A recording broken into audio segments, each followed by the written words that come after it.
Chercher le royaume de Dieu, cela revient à chercher sa justice. Et ce n'est pas la justice de l'homme, mais bien celle de Dieu qui doit nous importer le plus. Alors le juif, le vrai Israélien, ce n'est pas celui qui descend par sa généalogie d'une tribu d'Israël ou d'une parenté juive. Le juif, c'est le fils d'Abraham.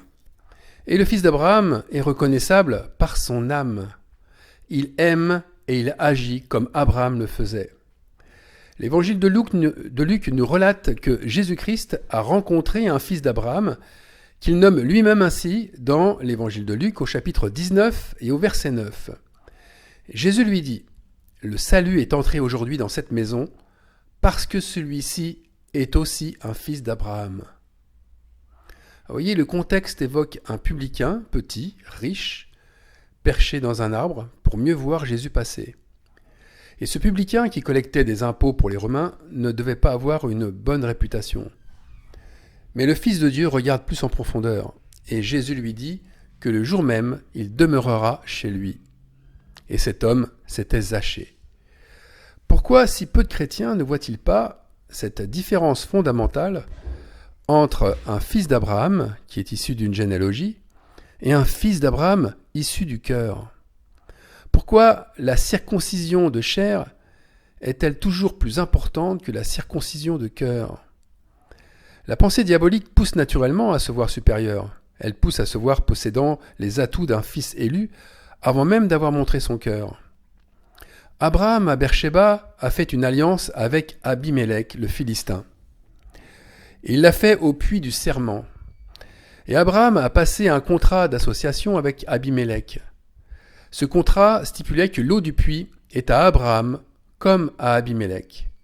Donc pour plus de détails sur ce passage fraternel, je vous renvoie au message Zachée, le riche publicain, fils d'Abraham. D'ailleurs, ce lien, je le mettrai sur la description au niveau des vidéos. Donc les deux peuples partagent les richesses du sol, bien qu'ils soient à l'origine étrangers l'un à l'autre. Aucun droit supérieur ni privilège pour Abraham comme pour Abimélec. Alors voilà le cœur d'un fils d'Abraham. Ce cœur, c'est un débonnaire. Qui plus est, un débonnaire qui n'exclut pas l'étranger qui vient à lui rempli de bonnes intentions. Il l'inclut dans son patrimoine. Il partage avec lui ses ressources, tout comme Zachée qui donnait la moitié de ce qu'il percevait aux pauvres. Ça veut dire que les deux troupeaux viennent boire au même puits. Abraham a-t-il revendiqué cette terre? Abraham a-t-il mis en avant qu'elle lui a été donnée par Dieu comme héritage éternel et qu'Abimélec doit partir au plus vite s'il ne veut pas que la malédiction divine le foudroie? Leur pacte est bien plus qu'un accord de non-agression, c'est une relation de bienveillance mutuelle. Et cette bienveillance mutuelle est-elle toujours d'actualité? Eh bien, si on regarde ce qui s'est passé le 19 juin dernier, avec l'attaque par l'Iran de l'hôpital de Beersheba, oulala, le pacte d'Abraham a bel et bien explosé comme ce missile au 7e jour de guerre entre Israël et l'Iran. Quant au sionisme chrétien aujourd'hui, ce sionisme est bien ancré dans les mentalités chrétiennes, et les mentalités chrétiennes charismatiques. J'insiste sur ce mot charismatique, puisqu'il fait référence à un mouvement qui fait appel aux dons surnaturels, mais aussi aux bénédictions prophétiques. Et donc cette mentalité chrétienne a détourné l'attention du croyant. L'attention est dans les bénédictions bien plus que dans le service aux autres. Et bénir Israël, c'est considéré comme bénir les fils d'Abraham. Cela rapporte plus de bénédictions. Bénir Israël implique le chrétien dans un plan divin beaucoup plus grand. Quoi de plus grand et quoi de plus gratifiant que de se sentir participant au grand rassemblement des élus de la fin des temps? En bénissant Israël, le chrétien travaille activement dans la vigne du Seigneur. Et l'Église évangélique, qui prône cette doctrine et qui est très sioniste, elle compte plus de 700 millions d'adeptes dans le monde. Et sa croissance est estimée à 2,5% par an. Les dons pour Israël témoignent de cet engouement pour la Terre Sainte, puisqu'il se chiffre ces dons en milliards de dollars pour des millions de chrétiens donateurs.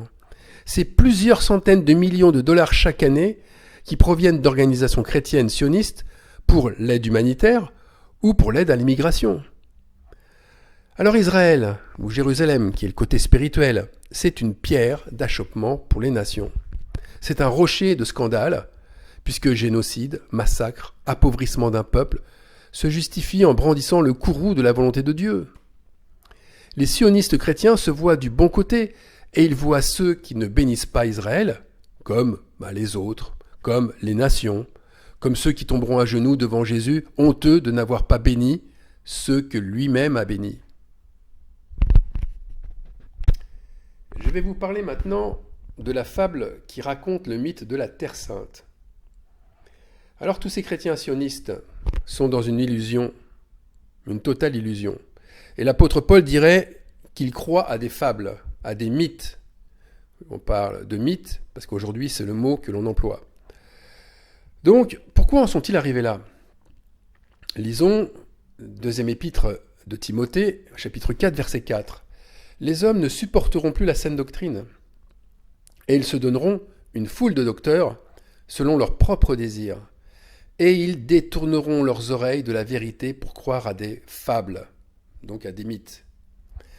La fable a été prophétisée au 1er siècle. C'est une vraie prophétie qui ne fait que de se vérifier de génération en génération. La fable, c'est comme un conte pour enfants. Elle fait appel au rêve et à l'imaginaire. Et elle remet au présent des situations et des personnages mystérieux et surnaturels issus de la mythologie. Beaucoup de personnages bibliques sont entrés dans la mythologie. Adam et Ève, bien sûr, en premier, Jacob, Joseph, Samson, David, Élie, Jésus même, Jésus aussi, etc., etc.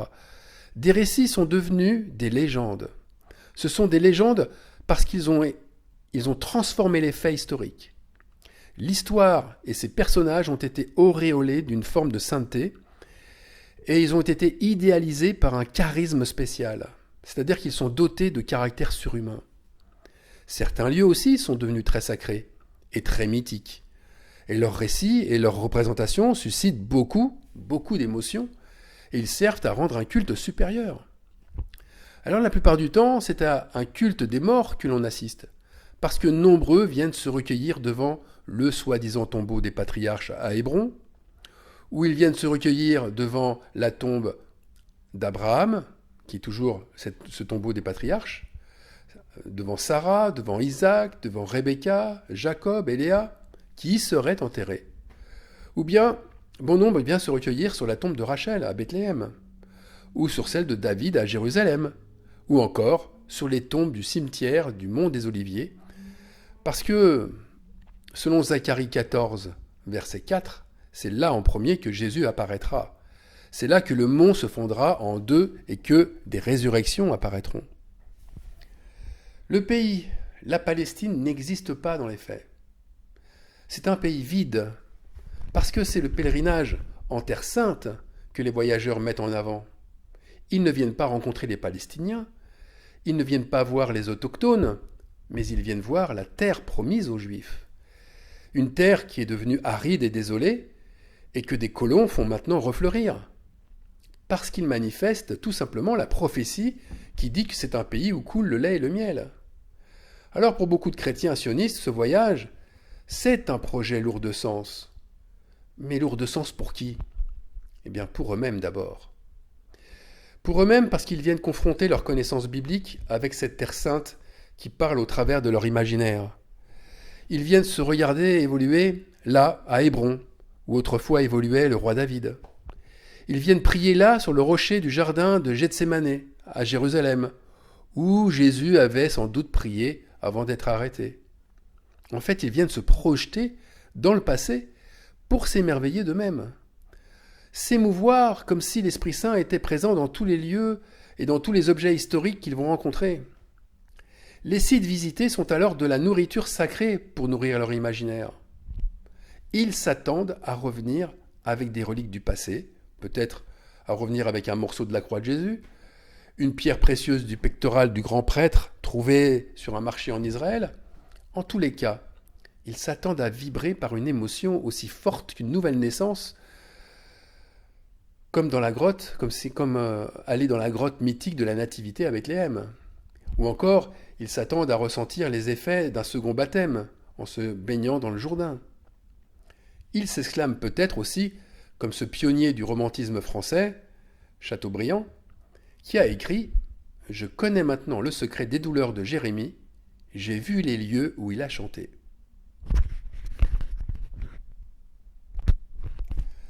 Alors, il y a aussi la fable qui raconte le désintéressement des âmes. En fait, le pèlerin découvre ce qu'il sait déjà du pays des gens qui l'habitent. Mais la question est alors comment découvrir un pays et ses habitants qu'on prétend déjà connaître? Parce que le pèlerin ne verra que ce qu'il a cherché à voir et rien d'autre. Les Bédouins, par exemple. Ce groupe arabe et nomade, les Bédouins sont souvent bien considérés par le voyageur, ou par les voyageurs, parce qu'ils sont les stéréotypes des personnages du passé. Les Bédouins représentent les prophètes de l'Ancien Testament, ou ils représentent aussi ce peuple hébreu errant dans le désert à la recherche de sa terre. Quant aux Palestiniens, ils sont souvent transparents. Comment ces habitants peuvent-ils émouvoir ces voyageurs qui sont convaincus que c'est un peuple illégitime sur une terre qu'ils ont volée? Une terre qui appartient à tous, sauf à ceux qui l'habitent. Ce voyage en Terre Sainte, cette aventure imaginaire est un voyage de dévotion, c'est-à-dire les pieds sur terre et le regard tourné vers le ciel. Et ce qui est triste, c'est que l'empathie ou la compassion, elle reste absente. Il n'y a pas un regard tourné vers les habitants, ni de main tendue.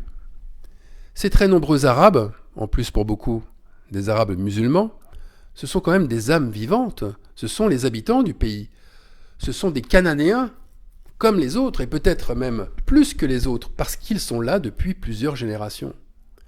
Alors pour donner un exemple que la réalité n'intéresse pas le pèlerin chrétien, la ville arabe de Naplouse, elle ne représente rien pour un chrétien. Il se projette dans son passé imaginaire, et là, il y voit quelque chose. Il y voit plutôt l'ancien nom, Sichem. Sichem, cette première capitale du royaume d'Israël, et surtout Sichem, c'est quand même là où on peut trouver un lieu où se trouvent les restes de Joseph. Oui, parce que Joseph fut enterré à Sichem. Et ça, c'est Josué chapitre 24, verset 32 qui nous le dit. Donc ces chrétiens ont de ce fait plus d'empathie pour les morts que pour les vivants. Mais ont-ils plus de compassion et d'empathie pour les juifs, les judaïsants? Là aussi, ça ne fait pas l'unanimité. Il ne les intéresse, ces juifs, que s'ils se sont convertis ou s'ils donnent des signes de conversion. Parce qu'ils ont pour la plupart la certitude qu'un juif, il ne sera sauvé que s'il se convertit à Christ. C'est d'ailleurs la raison principale de leur soutien à Israël, ne l'oublions pas. Ils croient à un grand réveil des Juifs pour Christ sur cette terre de Canaan qui provoquera, bien sûr, le second retour du Messie. Alors maintenant, il faut être convaincu que le royaume de Dieu passe par la vraie foi. Et la vraie foi, c'est l'abandon des mythes. Nous devons casser avec ces fausses représentations et nous devons casser aussi avec ce mythe si répandu d'une terre promise ou d'une terre sainte. Il faut arrêter de s'attacher aux vestiges d'un passé révolu. Il faut arrêter d'idéaliser certains événements comme étant déclencheurs du retour du Messie, ou des événements qui vont aboutir à la fin du monde. Toutes ces fables isolent le croyant dans un univers où il ne pourra plus en sortir. Comment pourrait-il d'ailleurs continuer à fabuler avec la Bible sans tout cet imaginaire qu'il s'est construit ou cet imaginaire qu'on lui a construit de toutes pièces? Sacrifier son imaginaire, oui, mais dans quel but? Eh bien celui de redevenir sensible aux souffrances des autres, et pour faire une œuvre juste, celle de ne plus haïr son frère. Parce que ces fables, elles ont la vie dure, elles ont la vie très dure, elles ont la dédicace des plus grands théologiens de la Bible. Et c'est cette foule de docteurs dont parle l'apôtre Paul à Timothée, cette foule de docteurs qui valident et qui rendent éternels les mythes qu'ils ont créés. Alors essayez aujourd'hui de casser l'idée évangélique que les fils d'Abraham ne sont pas forcément les Juifs qui rentrent en Palestine et qui se convertissent au christianisme. Eh bien, on vous chassera comme un colon palestinien. on vous enlèvera, comme lui, toute légitimité, et on vous traitera de démons. Vous serez chassés de leur paradis et condamnés à vivre l'enfer des traîtres. Nous devons, en fait, revenir à la foi, une foi simple. Mais quelle foi? La foi d'Abraham. Cette foi qui ne s'impose pas aux autres. Cette foi qui ne revendique aucun droit, aucun privilège, mais qui nous fait nous comporter comme des étrangers. J'ai bien dit, comme des étrangers, oui, oui, là où Dieu nous a placés. Alors, on va lire justement Hébreux chapitre 11, verset 9, mais dans une version autre, c'est la version Martin. Par la foi, Abraham demeura comme étranger en la terre qui lui avait été promise, comme si elle ne lui eût point appartenu, demeurant sous des tentes avec Isaac et Jacob, qui étaient héritiers avec lui de la même promesse. Vous voyez ici, Abraham, c'est clair, il ne défendait aucune terre. Et là où il aurait pu chasser les habitants, il ne se comporta pas en colonisateur ou en grand propriétaire terrien, mais il se manifesta comme un simple étranger.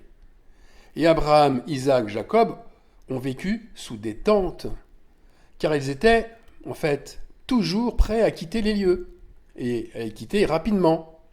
Et pourquoi? Bien parce qu'ils attendaient une autre terre sainte. Ils attendaient une autre patrie, une autre cité sainte. Laquelle? Hébreux chapitre 11, verset 10. Car ils attendaient la cité qui a des fondements et de laquelle Dieu est l'architecte et le fondateur. Abraham attendait le royaume de Dieu. Et il attendait ce royaume qui n'est pas de ce monde. Mais ce royaume nous pousse à agir avec la vraie foi, celle qui nous fait aimer notre prochain. Notre prochain comme nous-mêmes, qu'il soit juif, chrétien ou musulman. Et si on continue la lecture, à partir du verset 13, et on lit que c'est dans la foi qu'ils sont tous morts, sans avoir obtenu les choses promises. Mais ils les ont vus et salués de loin, reconnaissant qu'ils étaient étrangers et voyageurs sur la terre. Verset 14. Ceux qui parlent ainsi montrent qu'ils cherchent une patrie. Verset 15. S'ils avaient eu en vue celle d'où ils étaient sortis, ils auraient eu le temps d'y retourner. Verset 16. Mais maintenant, ils en désirent une meilleure, c'est-à-dire une céleste. C'est pourquoi Dieu n'a pas honte d'être appelé leur Dieu, car il leur a préparé une cité.